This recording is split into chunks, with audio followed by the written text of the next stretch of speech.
በቴሌቪዥን ስክሪን ላይ ስመለከት የድሮ 14 ጠቅላይ ግዛት ወይም የድሮ 14 ክፍለ ሀገር ተመለከትኩ።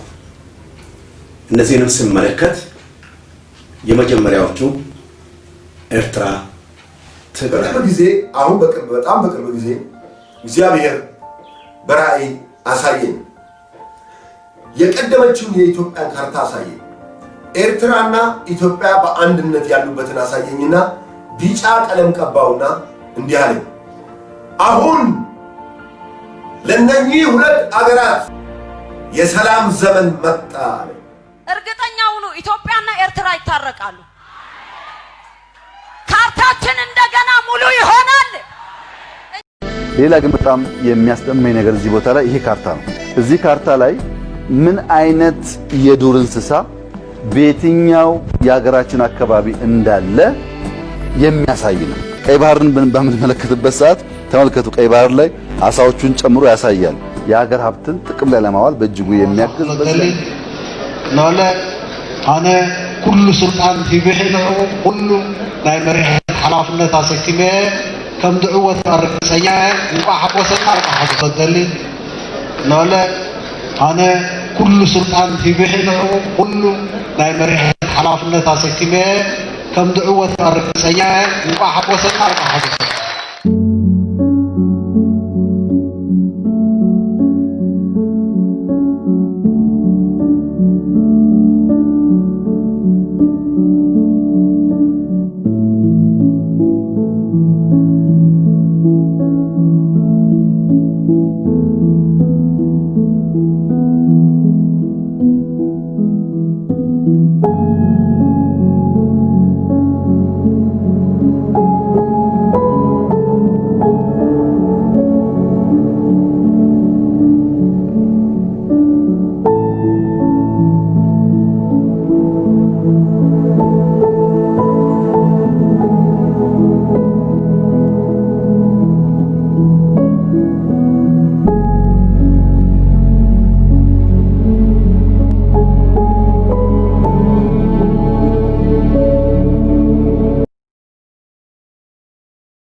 ዶክተር አብይ አሕመድ ኣብ ሚያዝያ 2018 ኣብ ስልጣን ካብ ዝመጽእ ንድሓር ብዛዕባ ኤርትራን ኢትዮጵያን እንደገና ናይ ምውሃደን ጉዳይ ኣዘራራቢ ዛዕባ ኮይኑ ይርከብ።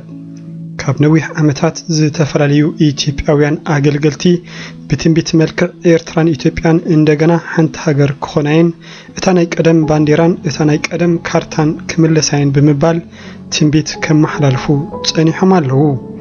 برقد قدمي وعلى سلام أمونغو كلتين هاجرات مالت إيرتران إثيوبيان أب حملة كلتشحن 18 مفرمو إزتن بيت بعتب زرأيو أين بران دكتور أبي أب سلطان مسمت أجنا نويح جزي خيط أنها بزعبا زمدنا إيرتران إثيوبيان نمن محياش حيالة عرتاتن ناي سلام تصاويعتن كجبر ترأيو زبطات كلتين هاجرات نلعل 10 عامت بمخنياتتي كاب شحنت شعات 198 كساب كلتا شح عامت مرات زتخايد دباوي جيت تفرالي بمنبارو بيت حد شنخ بمنجستي إيرتراون دوبنا كيت حنتته ويانا كابتي زوررتو لعلاوي مريت كي وطأتن سلام زبحاليلن زبل مرقت يحيزو بمصنحو بيت خالق اتم السحاب بسلام كودع دليتن هانكوتان هزبتات كلتين هاجرات ينيرو نبزح سب بزاجر ملكع دما بريزيدنت إسياس نتي بقدماي مينستر دكتور أبي أحمد زقربلو ناي سلام تصاويعيت كان زتقبلو أب أقطامي 10 سنة نهزبي محبارو يذكر دحرزي كلتيኦም መራሕቲ ኣብ ፈለማ ኣብ ኣስመራ ጸኒሕውን ዋና ጸሓፊ ውድብ ሕብራት ሃገራት አንቶኒዮ ጉተረስ ኣብ ዝተረኽበሉ ኣጋጣሚ ኣብ መስከረም 2018 ኣብ ጅዳ ስዑድ ዓረብ ውዕል ሰላም ተፈራሪሞም እዮም። ሓያሎ ኤርትራውያን እቲ ኣብ ጅዳ ዝተኸተመ ውዕል ሰላም ጉልጽነት ዝጎደሎን ውድብ ሕብራት ሃገራት ብምስክርነት ዝተሳተፉን ብምንባሩን ብዛዕባ ውህደት ኤርትራን ኢትዮጵያን ዝተፈረመ ውዕል ክኸውን ኣለዎ ብምባል ክኸሱ ጸኒሖም ኣለዉ። እዚ ኣብዚ እዋን ዝረአ ዘሎ ምዕባለታት ኣባይታ ማለት ሓይልታት ምክልኻል ኤርትራ ኣብ ጎድኒ ሰራዊት ፌደራል ኮይኖም ምስ ሰራዊት ክልል ትግራይ ይዋግኡ ኣለዉ ዝብል ክሲ ብመንግስቲ ክልል ትግራይ ክቐርብ ይስማዕ። ክሳብ ሕጂ ሓቅነት እዚ ጉዳይ ብነፃ ሳልሳይ ኣካል ኣይተረጋገፀን ኣሎ። ዶክተር አብይ ኣብ ባይቶ ሃገር ኣብ ዘን ቀረባ መዓልታት ብዛዕባ ተሳትፎ ኤርትራ ኣመልኪቱ ኣብ ዝሃቦ መብርህ ግን መንግስትን ህዝብን ኤርትራ ንወተሃደራትና ኣልቢሶምን ቀሊቦምን ብረት ኣዕጢቆምን ናብ ትግራይ ኣትዮም ከም ዝዋግኡ ገይሮም እዮም ብምባል ተኣሚኑ ኣሎ። እዚ አንቀጽ እምበኣር ንፖለቲካዊ ምዕባለታት ኣባይታን ንዝተፈላለዩ ኢትዮጵያውያን ወንጌላውያን ቅድሚ ውዕል ሰላም ምፍራሙን ድሕሪኡን ብዛዕባ ውህደት ኤርትራን ኢትዮጵያን ክዛረቡን ከለዉ ክንሰምዕ ኢና። ኣብ መወዳእታውን ግብረ መልሲ ገለ ኣገልገልቲ ኤርትራውያን ኣብዚ ጉዳይ እንታይ ከም ዝመስል ክንከታተል ኢና። ፈለማ ግን ብትንቢት ቀሺ በሊና ሳርካ ክንጅምር። ቀሺ በሊና ሳርካ መንፈሳዊ ኣቦ መብዛሕትኦም እዞም ኣብዚ እዋን ብናይ ትንቢትን ፈውስን ኣገልግሎት ዘገልግሉ ዘለዉ ኢትዮጵያውያን ኣገልገልቲዮም እንተተባህሉ ምግናን ኣይኮነን። ንሶም ዘይቀብእዎ ነቢ ዳርጋ የለን። በዚ ምክንያት እውን ብሓያለ ንኣገልግሎት ነቢያት ናይዚ እዋን ዝቃወሙ ሰባት ሓያለ ነቐፌታታት ክወርዶም ጸኒሑን ኣሎን። ቀሺ በሊና ሳርካ ሓደ ካብቲ ፍሉጥ መንፈሳዊ ኣቦ ዝገብሮም ረቑሒታት እምበኣር ፍሉይ መንፈሳዊ ውህበት ስለ ዘለዎም ኣይኮነን። እንታይ ደኣ ኣብ ፈለማ 2000 ዓመተ ምህረት ሓንቲ ንሓያለ ሰባት ኣዘራራቢት ዝኾነት መጽሓፍ ብምጽሓፎም እምበር አርእስቲ ናይዛ መጽሐፍ የከፍታ ዘመን ለኢትዮጵያ ዝብል እዩ። ትርጉማ ናይ ትንሳኤ ዘመን ንኢትዮጵያ ማለት እዩ። ቀሺ በሊና ኣብዛ መጽሐፍ እግዚአብሔር ብዛዕባ መጻኢ ምዕባለ ኢትዮጵያ ዕምቆት ብዘለዎ መንገዲ ራእይ ከም ዘርአዮምን ነቲ ራእይ ከም ዘለዎ ኣብዛ መጽሐፍ ከም ዝጽሓፍዎን ይዛረቡ። ኣብቲ ዝረአይዎ ራእይ ኣብ ውሽጢ ናይ 30 ዓመት ኣብ ነፍስ ወከፍ 10 ዓመት ኣብ 3 መድረኻት ተኸፋፊሉ ንኹሎም ዝመጹ ፍጻሜታት ብራእይ ከም ዝረአይዎ ይገልጹ። እቲ ንሎሚ ዘገድሰና ግን ቀሺ በሊና ብዛዕባ ኤርትራን ኢትዮጵያን ብዝተወሰነ መልክዕ ዝረአይዎ ራእይ ንሓያለ ሰባት ኣዘራራቢ ዛዕባ ኮይኑ ምህላው እዩ። ቀሺ በሊና ኣብቲ ዝረአይዎ ራእይ ኤርትራን ኢትዮጵያን ተዋሂደን ሓንቲ ሃገር ኮይነን ከም ዝረአይዎን የረድኡ።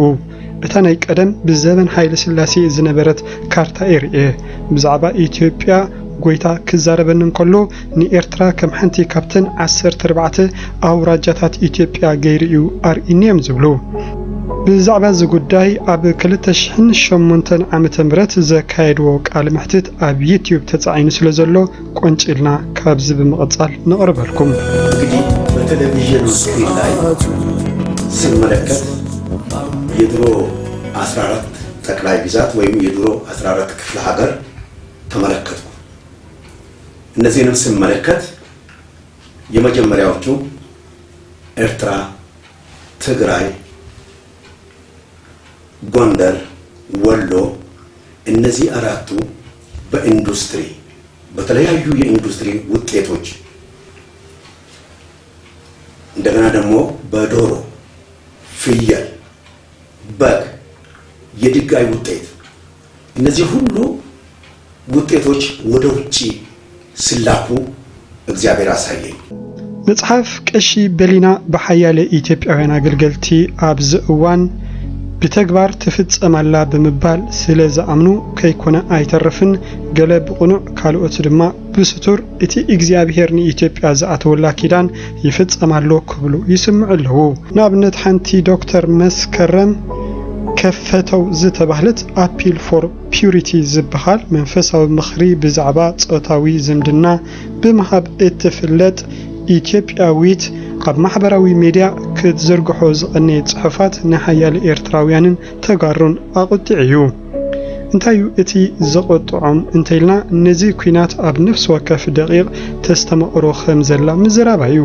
እቶም እትጽሕፈሎም ዝነበረት ሰባት እውን ድሕሪ እዚ ኩናት ኤርትራ ምስ ኢትዮጵያ ተሓዊሳ ክሪአይና ብምባል ይምልሱላ። ናይ ዶክተር መስከረም ጥራሕ ዘይኮነስ ሓያለ ካልኦት ኣገልገልቲ ኢትዮጵያውያን ብቁሉዕ ንወተሃደራዊ ስጉምቲ ዶክተር አብይ ኣብ ልዕሊ ክልል ትግራይ ዘለዎም ድጋፍ ክገልጹ ብምጽምሖም ንሓያለ ኤርትራውያንን ትግራዎትን ዘሕዝን ተረኽቦ ኮይኑ እዩ። ካብዚ ስምዒታዊ ግብረ መልሲ ምሃብ ዝተቆጠባ ኣብያተ ክርስቲያናት ኢትዮጵያውን ክትቀስ ዝኽእል ነዚ ኩናት ደው ክብል ጻውዒት ኣይገበራን ወላኳ ድንጉይ ይበል እምበር በንጸሩ ኤርትራውያን ኣገልገልቲ ብውልቂ ይኹን ብሓባር ኩናት ደው ንኽብል ጻውዒታት ከቕርቡ ጸኒሖም ኣለዉ። ናብ ትንቢት ኢትዮጵያውያን ኣገልገልቲ እንተደኣ ተመሊስና ካብ ቀሺ በሊና ወጻኢ ቅድሚ ስምምዕ ሰላም ኤርትራን ኢትዮጵያን ምፍራሙ ብዛዕባ ውህደት ኤርትራ ምስ ኢትዮጵያ ተመሳሳሊ ትንቢታዊ መልእኽቲ ዝሃቡ ኣይተሳእኑን። ንኣብነት ሓደ ሰሎሞን መንግስቱ ዝተባህለ ኣገልጋሊ ብተመሳሳሊ ብዛዕባ ውህደት ኤርትራን ኢትዮጵያን ኣብ 2016 ዝሃቦ ትንቢት ከምዚ ዝስዕብ ይመስል።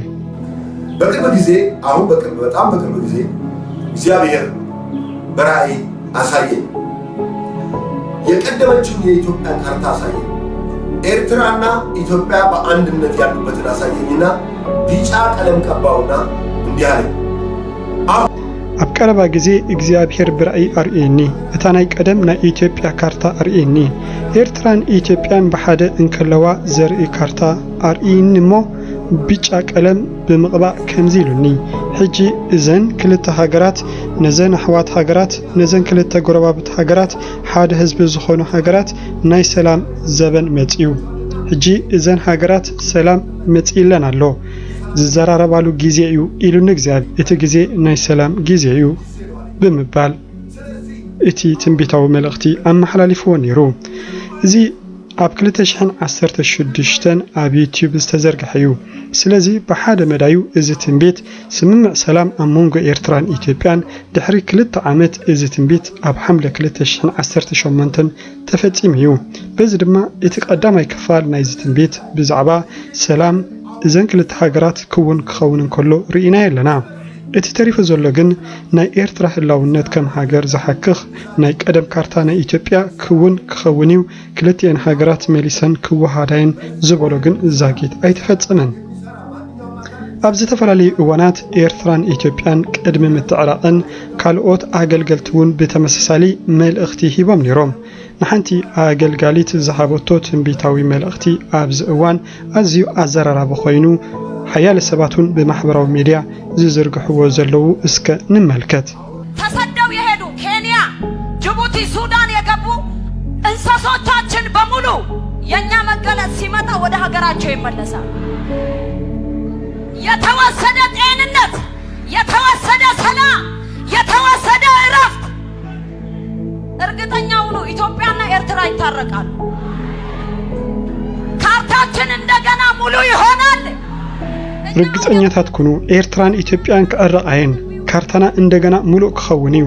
ኣብ ጊዜ ክረምቲ ኣይኮናን እንንበ ደበና ኣብ ዘይብሉ እዋን ክኸውን ዘይክእል ነገር ክንዛረብ ኢና እግዚአብሔር ንካርታና ሙሉ ክገብሮ እዩ ትብል። እዚ ትንቢት እዚ ቅድሚ ስምምዕ ሰላም ኤርትራን ኢትዮጵያን ዝተዋህበ እዩ። እዞም ነቢያት ዝሃብዎ መልእኽቲ ኣቦቱ እንከሎ ናይ መራሕቲ ክልቲአን ሃገራት ድሕሪ ስምምዕ ሰላም እንታይ ክብሉ ጸኒሖም። ዶክተር አብይ ኣብ ሓያለ እዋናት ብዛዕባ ሓድነት ኤርትራን ኢትዮጵያን ደጋጊሙ ክዛረብ ተሰሚዕ እዩ። ሓደ እዋን ኣብ ባይቱ ሃገሩ ኣብ ዘስምዖ ቃል ኢትዮጵያ ኣይትብተንን እያ ኣይኮነን እተን ዘለዋ ክኸዳ እታ ቀድሚ ሕጂ ዝኸደት እውን ክትምለስ ኢሉ ነይሩ።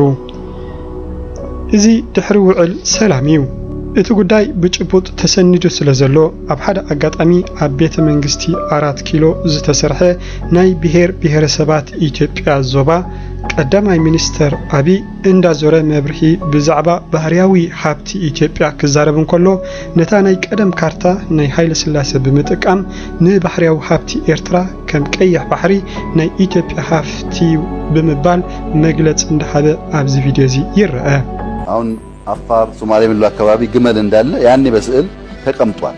ሌሎች አካባቢዎች አንበሳ ያለበት፣ ቀጭኔ ያለበት፣ አውራሪስ ያለበት፣ አህያ እንደ ጋማ ከብት የሚገለገሉ አካባቢዎች የዛፎች አይነት በብዙ ይሄ ነገር ትምህርት የሚገኝበትና የሚያውቁ ሰዎች በጥልቀት ቢያዩት የት ቦታ ምን አለ የሚለውን ለማወቅ ይሰጣል። ቀይ ባህርን በምንመለከትበት ሰዓት ተመልከቱ። ቀይ ባህር ላይ አሳዎቹን ጨምሮ ያሳያል። የሀገር ሀብትን ጥቅም ላይ ለማዋል በእጅጉ የሚያግዝ በዚያን ጊዜ የነበረ መንግስት የኤርትራ መግለጺ ዶክተር አብይ ንልዕላውነት ሃገረይ ዝግህሲ ብምባል ዝኹንን መግለጺ ክህብ ኣይተሰምዐን።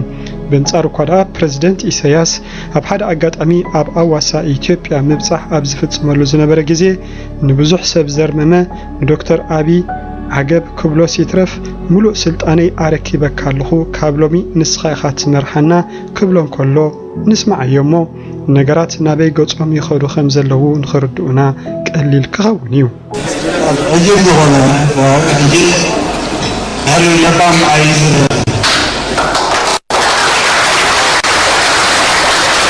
العالم لرواكم الذين إيران إثيوبيان أخري سلام بعض الله حدش حجي تمسك الله ذيقنا حجي داخل في وقت رهيب للناس الله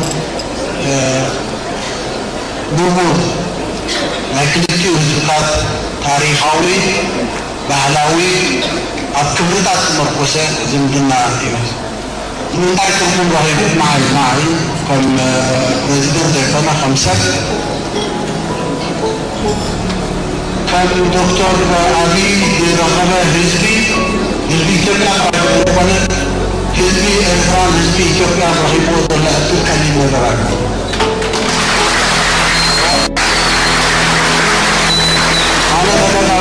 ተደጋጋሚ ለሆነው ዋና ተከበር ነገር ማራሙ ወኪል ሰዓት መርሐመ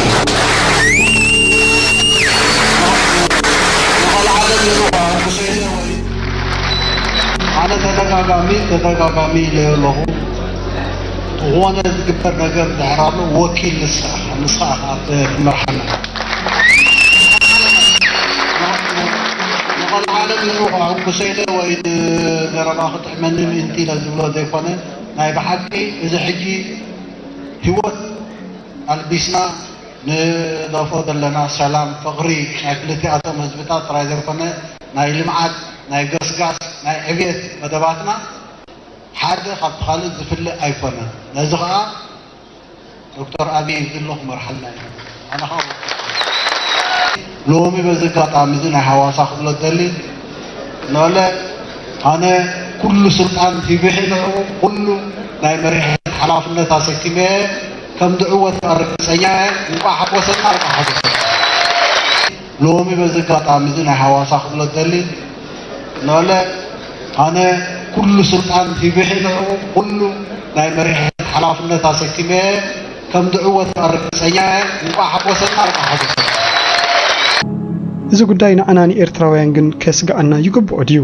ዓለም ለኻዊ ተፈላጥነት ዘለዋ ሃገር ብዘይ ዝኾነ ፍቃድ ህዝባ ምስ ካልእ ሃገር ብፌደሬሽን ይኹን ኮንፌደሬሽን ክትቁረን ትኽእል ድያ ዝብሉ ሕቶታት ምምላስ ኣገዳሲ እዩ ሓላሚ ክሓልም መሰልዩ ዝምነውን ከምኡ እንተኾነ ግን እቲ ጉዳይ ካብ ትንቢትን ትምኒትን ሓሊፉ ኣብ ባይታ ክፍጸም ዘኽእል ምልክታት ንርኢ ስለ ዘለናዩ እቲ ስክፍታ ከዓቢ ናይ ግድን ኮይኑ ኤርትራ ባይቶ ይኹን እትመሓደረሉ ቅዋም ዘይብላ ሃገር እያ ካብቲ ኣዝዩ ዝገርም ድማ ኤርትራውያን ንኣስታት 30 ዓመታት ዝኣክል ጊዜያዊ መንግስቲ ኤርትራ ዝተጻሕፎ ታሴራ ሒዝና ንንቀሳቐስ ምህላውና እዩ ህዝቢ ኤርትራ ቅዋም ኣጽዲቑ ቅዋሚ መንግስቲ እንከይ መስረተ ከምዚኦም ዝኣመሰሉ ዓበይቲ ጉዳያት ኣብዚ እዋን ምልዓለም ድማ እቲ ስግኣት ኤርትራውያን መሊሱ ከም ዝብርኽ ገይርዎ ይርከብ ፕሬዝደንት ኢሳያስ ግን ኤርትራን ኢትዮጵያን ሓደ ኮይነን እንተስ ብፌደሬሽን ወይ ብኮንፌደሬሽን መልክዕ ተዋሃሂደን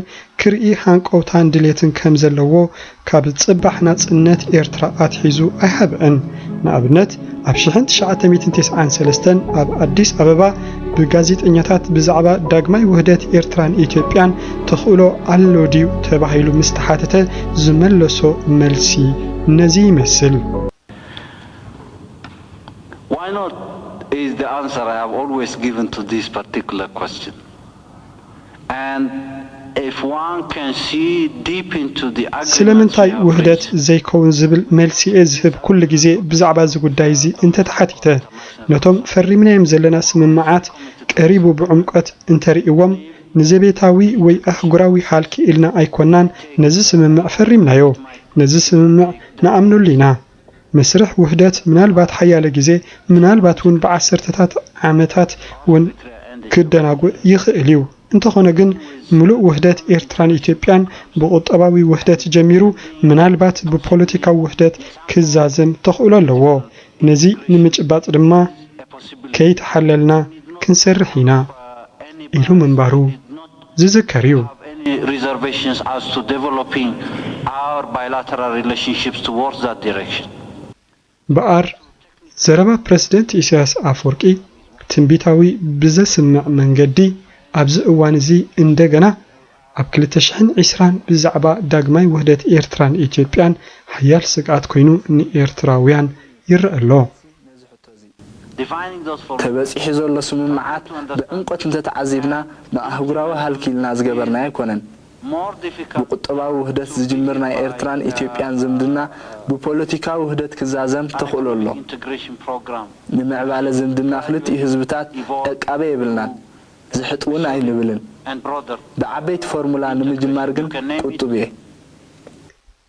ሓያል ኤርትራውያን ኣገልገልቲ እንከይተረፉ ንልዕላውነት ኤርትራ ዝገህስ ዝኾነ ይኹን ስጉምቲ ብመንግስቲ ኢትዮጵያ ከምኡውን ነቲ ብገለ ኣገልገልቲ ኢትዮጵያ ብዛዕባ ውህደት ክልቲአን ሃገራት ዝገልጽ መልእኽታት ስጋው እምበር ካብ ኣምላኽ ኣይኮነን ብምባል ምላሽ ይህብሉ ኣለዉ ንኣብነት ፓስተር ኣቤል መብራህቱ ካብ ሻሎም ቤተክርስትያን ኦስሎ ኖርዌይ ንዶክተር መስከረም ከምዚ ብምባል መልሲ ሂብዋ እዩ እግዚአብሔር ጎይታ ሰራዊት ከምዚ ይብል ኣሎ እቶም ዝንበይልኩም ዘለው ነቢያት ሲ ከንቱነትዮም ዝመርኹም ዘለው ራእልቦም እምበር እቲ ካብ ኣፍ እግዚአብሔር ዝወፀ ኣይኮነን ዝነግርኹም ዘለው ሞ ቃላቶም ኣይትስምዑ ኤርምያስ 23:16 ንሕና ውን ነቢያት ኮይና ሃገር ብትንቢት ተጠኒሳ ብትንቢት ተወሊዳ ብትንቢት ክትነብርያ ክፍጸም ዘለዎ ትንቢት ደሓንን ብልጽግናን እትጽባህ ሃገርያ ትምኒትን ትንቢትን ይፈላለዩ ሰብ ክምነት ገድፎ ብስም አምላኽ ክንግድግን ተወግዞ እግዚአብሔር ኤርትራ እትበሃል ሃገርን ኤርትራው ዝበሃል ህዝብን መፍጣሩ ተጣይሲ ይፈልጥን ከመንፈሳውያንን ሃገራውያንን ከመወትሩ ኩሉ ንኽእሎን ንጻወሮን ብመንፈሳዊ ጉልባብ ገይሩ ብልዕላውነቱ እታ ምድርን ህዝብን ዝመጸና ግና ይኣክል እዛ ዶክተር ንዝበለቶ መትከላ እንተኾይኑ ትመለሰሉን ትተዓሰሉን ትነሳሐሉን ብዝተረፈግና መትከለዩ እንተበለት መትከልና ነፍልጥ ኤርትራ ላዕላዊት ሃገር ኮይና ጎይታ ተመሊሱ ክሳዕ ዝመጽእ ንሕናን ደቅናን ደቅናን ክሳዕ ዘለና ክትነብርያ እንተት ዝምነ ብኦሪት ዘዳግም 5:21 ጌርና ሰይቲ ብጻይካ ኣይትመነ ቤት ብጻይካ ግራቱ ወይ ግዝኡ ወይ ግዝእቱ ብዕራዩ ወይ አድጉ ወይ ናይ ብጻይካ ዘበለ ሁሉ ኣይትመነ ንብሎ